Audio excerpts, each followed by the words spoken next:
Odcinek dedykuję pamięci wszystkich więźniów obozów koncentracyjnych biorących udział w budowie rakiet V2 w Peenemünde oraz Nordhausen. Dziś w nocy oddziały polskich żołnierzy po raz pierwszy zaatakowały nasze terytorium. Od godziny 5:45 odpowiadamy na ogień i od tej pory na bomby odpowiemy bombami.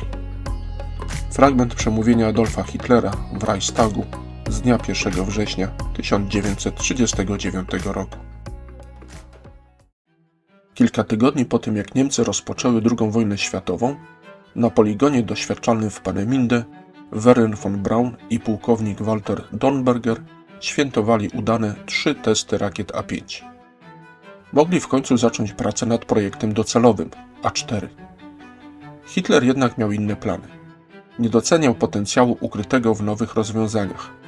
Początkowy sukces na froncie umocnił go w przekonaniu, że potrzebuje więcej czołgów, dział i karabinów, a nie rakiet. Tak więc projekty broni rakietowej i samolotów o napędzie rakietowym zostały skreślone z listy priorytetów. Skończyło się też finansowanie. Tylko dzięki sprytowi Dornbergera udało zatrzymać się w Peenemünde część powoływanych do wojska pracowników, którzy masowo kierowani byli na front. Wiosną 1940 roku Wernera von Brauna odwiedził pułkownik SS z propozycją od Reichsführera Heinricha Himmlera wstąpienia w szeregi SS. Tłumacząc się intensywnymi badaniami i brakiem czasu, poprosił o kilka dni do namysłu.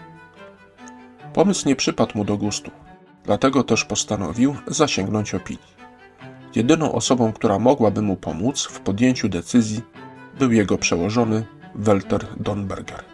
Ten zasugerował mu, że odmowa może wpłynąć nie tylko na jego karierę, ale również na program rakietowy. Chcąc nie chcąc wyraził zgodę, tym samym stając się podporucznikiem SS z dniem 1 maja 1940 roku. Od tego czasu co roku będzie otrzymywał awans na kolejny, wyższy stopień, aż do rangi majora. Himmler zaczynał właśnie interesować się programem rakietowym i miał zamiar, prędzej czy później, położyć na nim swoją łapę. 13 czerwca 1942 roku Peenemünde odwiedził nowy minister uzbrojenia Albert Speer, który zastąpił zabitego w katastrofie lotniczej Fritza Todda. Wizyta miała na celu skontrolowanie postępów prac nad samolotem o napędzie rakietowym Messerschmitt Me-163 budowanego przez Luftwaffe w zachodniej części ośrodka oraz pociskiem balistycznym A-4. Odbyły się pokazy. Niestety, w przeciwieństwie do startu samolotu, start rakiety okazał się częściowym niewypałem. Choć na Speerze wywarł duże wrażenie. Wojna ze Związkiem Radzieckim wymagała olbrzymich nakładów, również tych ludzkich. W fabrykach zaczynało brakować wykwalifikowanych rąk do pracy. Pod koniec 1942 roku podjęto decyzję, że nową siłą roboczą będą więźniowie z obozów koncentracyjnych. Ich niewolnicza praca miała zapewnić nieprzerwaną falę dostaw broni na front. Pierwszy udany start rakiety A-4 miał miejsce 3 października 1942 roku. Rakieta wzniosła się na wysokość 83 km, zatoczyła łuk i spadła w odległości 193 km od miejsca startu. Dzięki temu, że w głowicy znajdowały się worki z farbą, łatwo było namierzyć jej miejsce uderzenia o powierzchnię wody. Za ten sukces von Braun został odznaczony Wojennym Krzyżem Zasługi I klasy z mieczami. Sukces zwrócił na siebie uwagę wielu par oczu, w tym również Himmlera, który z niezapowiedzianą wizytą odwiedził Peenemünde w grudniu 1942 roku. Poinformował wszystkich zebranych, że od dzisiaj rakiety nie są tylko własnością Wehrmachtu, ale całego narodu niemieckiego. 26 maja 1943 roku w obecności Alberta Speera odbył się jeszcze jeden udany start A-4, co z kolei doprowadziło do awansu pułkownika Dornbergera. Został mianowany na stopień generała majora. Informacja poszła dalej. Dotarła do samego Adolfa Hitlera. Do przełomowego spotkania z Führerem doszło niecałe 2 tygodnie później w kancelarii Rzeszy. Wernher von Braun zaprezentował Hitlerowi kolorowy film z udanego startu A-4 sprzed 9 miesięcy. Hitlerowi pomysł z rakietami przypadł ogromnie do gustu.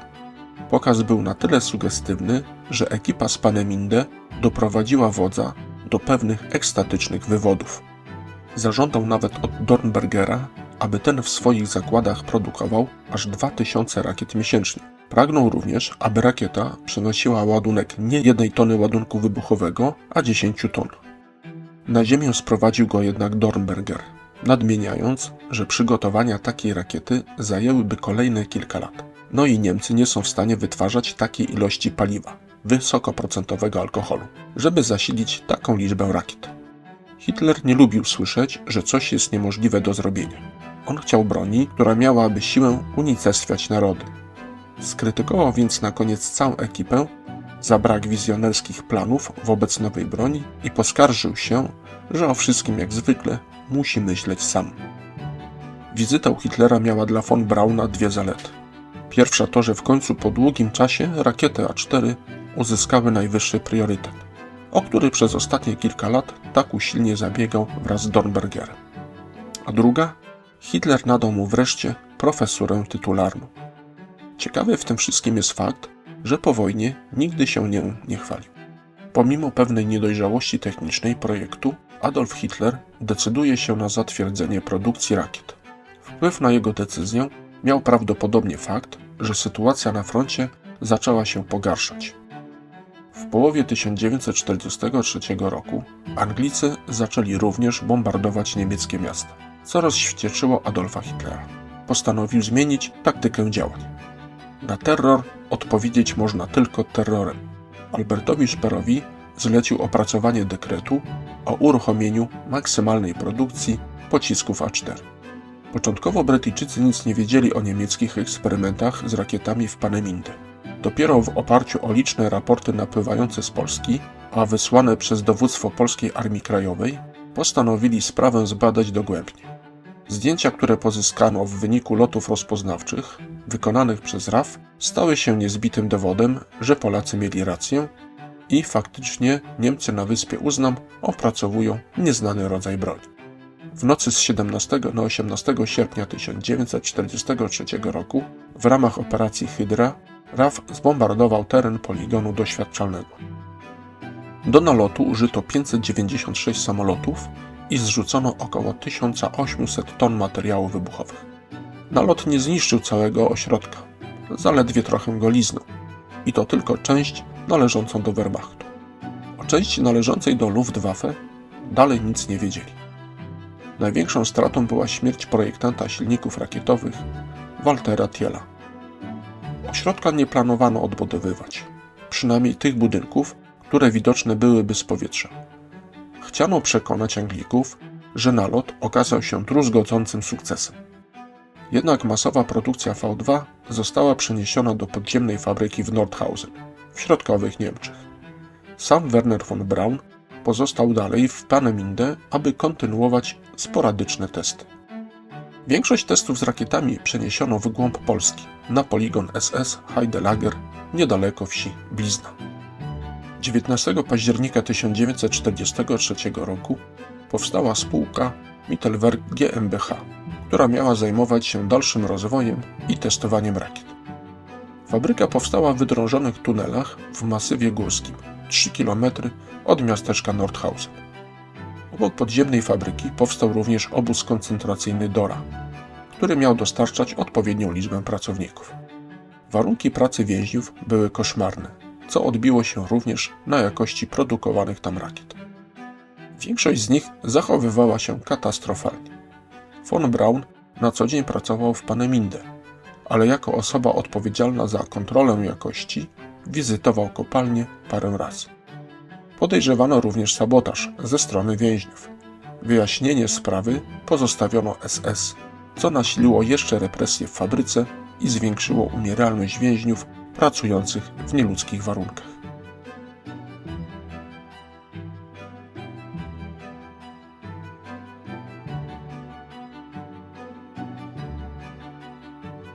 Dwudziestego 1 lutego 1944 roku Himmler wezwał von Brauna do swojej kwatery i zaproponował mu udział w pewnym przewrocie. Chodziło mu o odsunięcie Dornbergera i przejęcie kontroli SS nad produkcją rakiet. Von Braun miał podlegać bezpośrednio Himmlerowi. Generał Dornberger był jego przyjacielem, więc nie przystał na tą propozycję. Już niedługo miało się okazać, że decyzja ta zawiesi jego życie na włosku. 3 tygodnie później, o 3 rano, zostaje aresztowany przez Gestapo i osadzony w więzieniu w Szczecinie. Wraz z nim aresztowano jego brata Magnusa i kilku innych inżynierów. Gdy Dornberger dowiedział się o tym wydarzeniu, skontaktował się od razu z feldmarszałkiem Keitlem. Oficjalne zarzuty były takie, że podobno słyszano, jak von Braun mówił, że pracują dla armii tylko dlatego, że stamtąd dostają fundusze na badania nad rakietami. Keitel nie zamierzał nawet ruszyć palcem. Dopiero za stawiennictwem Alberta Speera, który prosił o ułaskawienie samego Hitlera, von Brauna i inżynierów wypuszczono po 2 tygodniach po sfingowanym procesie w siedzibie SS. Kontrola Dornbergera nad projektem A4 malała z dnia na dzień. Niemieccy naukowcy byli oczywiście zainteresowani pracami Amerykanina Roberta Godarda. Sporadycznie nawet kontaktowali się z nim jeszcze przed II wojną światową. Goddard niechętnie dzielił się informacjami, dlatego też pozostało im śledzenie jego publikacji lub artykułów w różnych czasopismach. 13 czerwca 1944 roku testowany przez von Brauna pojedynczy egzemplarz A4 wystrzelony w Peenemünde miał zostać zdetonowany nad Morzem Bałtyckim, ale wleciał w chmury i zniknął z pola widzenia kontrolera. Ostatecznie wybuchł nad hrabstwem Backebo w południowo-wschodniej części Szwecji. Szczątki rakiety zostały zebrane przez szwedzką obronę terytorialną i przekazane do Sztokholmu, a następnie wysłane do Anglii oraz przeanalizowane przez ekspertów Royal Aircraft Establishment, instytucję badawczą. Częściowo zrekonstruowany obiekt przekazano do amerykańskiego Annapolis, w którym pracował Robert Goddard. Na widok pocisku stwierdził, że jego pomysły zostały skradzione i przekształcone w śmiercionośną broń. Po wojnie von Braun odrzucał te zarzuty, twierdząc: w żadnym momencie w Niemczech ani ja, ani nikt z moich współpracowników nigdy nie widział patentu Goddarda. Po zamachu na Hitlera 20 lipca 1944 roku w Wilczym Szańcu generał Walter Dornberger ostatecznie został odsunięty od kierowania projektem rakietowym. Nowym szefem został generał porucznik SS Hans Kammler. W sierpniu tego samego roku Hitler rozkazał jak najszybsze podjęcie bombardowań Londynu pociskami balistycznymi. Miały one startować z ruchomych wyrzutni w Belgii i Holandii i być bronią odwetową wymierzoną w miasta aliantów. 24 stycznia 1945 roku na wyrzutni w Peenemünde stał kolejny dziwny obiekt. Kształtem przypominał pocisk balistyczny A4, który przez Goebbelsa został przemianowany na V2, czyli broń odwetową. Od pierwowzoru odróżniały go jednak wystające po bokach skrzydła. Von Braun, pracując nad dalszymi koncepcjami udoskonalającymi V2, postanowił dorzucić skrzydła, które według jego obliczeń mogły zwiększyć zasięg dwukrotnie. Projekt swój nazwał A9. Poszedł nawet krok dalej, projektując jego wersję z pilotem, ale największym osiągnięciem miała być dwustopniowa rakieta napędzana silnikiem A10 o ciągu 200 ton, który zwiększyłby zasięg A9 do 4000 km i mógłby w ciągu 40 minut dolecieć z Europy do Nowego Jorku. Pierwsza rakieta A9 wystartowała po raz pierwszy 8 stycznia 1945 roku, ale bez większego sukcesu. Drugi, bardziej udany lot odbył się 24 stycznia. Pomimo że podczas lotu urwało się skrzydło, konstruktorzy byli bardzo zadowoleni. W końcu stworzyli pierwszy bezzałogowy samolot naddźwiękowy. Pod koniec stycznia 1945 roku, kiedy do Peenemünde docierał huk radzieckich armat, von Braun zwołał tajną naradę. Zgodnie z rozkazem Hansa Kammlera cały projekt należy przenieść do środkowych Niemiec. 30% pracowników miała zostać ewakuowana pociągami i barkami wraz ze sprzętem oraz dokumentacją. W połowie lutego ruszyła ewakuacja. Werner von Braun przeniósł swoją działalność do Bleicherode niedaleko Nordhausen. Miesiąc później, jadąc do Berlina po fundusze na nowe laboratorium, uległ poważnemu wypadkowi samochodowemu i wylądował w szpitalu. Ostatecznie okazało się, że ma złamaną lewą rękę. Na tajnym posiedzeniu, które odbyło się jeszcze w Peenemünde, główne szefostwo podjęło decyzję, że po wojnie oddadzą się w ręce aliantów. I zgodnie z tą decyzją na początku kwietnia von Braun zaczął rozglądać się za kryjówką, gdzie schowałby całą dokumentację. Z Berlina przyszły nowe rozkazy. Najściślejsza czołówka inżynierów rakietowych miała się stawić do Oberammergau w twierdzy alpejskiej. Był to sprytny plan Kammlera, który już w głowie układał ugodę z Amerykanami. Chciał do niej również wciągnąć Speera, ale ten nie dał się przekonać. Dieter Husel i Bernard Tessmann ukryli 14 ton dokumentacji rakiet V2 w kopalni w górach Harcu. 11 kwietnia 1945 roku Amerykanie zajęli pozostałości fabryki w Nordhausen. To, co zobaczyli, wprawiło ich w osłupienie. Na rozległym terenie leżały setki ciał w różnej fazie rozkładu.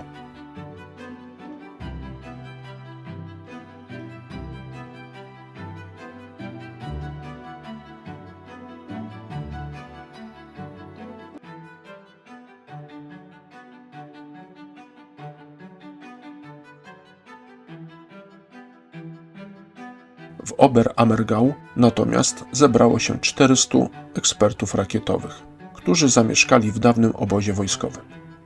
Kilka dni później von Braun i kilku inżynierów uciekli wyżej w góry do Oberjoch, gdzie przebywał Dornberger z resztkami swojego sztabu. Połączyli się ponownie, jak ze starych czasów, ale została ich tylko garstka. 1 maja 1945 roku o godzinie 22:26 w radiu nadano krótki komunikat. Nasz Führer, Adolf Hitler, walcząc do ostatniego tchu z bolszewizmem, dzisiaj po południu zginął za Niemcy w swoim punkcie dowodzenia w kancelarii Rzeszy. Werner von Braun i Walter Dornberger wiedzieli, że w końcu nadszedł ten moment. Decyzję podjęli jednomyślnie. Czas oddać się w ręce Amerykanów. Na drugi dzień młodszy brat Wernera, Magnus, wsiadł na rower i udał się na spotkanie z Amerykanami stacjonującymi u podnóża gór. Najlepiej z całej grupy znał język angielski. Napotkawszy pierwszego lepszego żołnierza, zaczął krzyczeć: „Nazywam się Magnus von Braun. Mój brat wynalazł V2. Chcemy pogadać”. Jeszcze tego samego dnia, późnym wieczorem, w sztabie kontrwywiadu amerykańskiego we wiosce Rute zjawia się osobiście Werner wraz ze swoim bratem Magnusem, szefem sztabu generałem Dornbergerem i Herbertem Axterem oraz 3 innymi inżynierami. Byli pewni swej wartości, a dodatkowo mają asa w rękawie, dla którego Amerykanie są w stanie zrobić wszystko. Mają pełną dokumentację rakiet V2.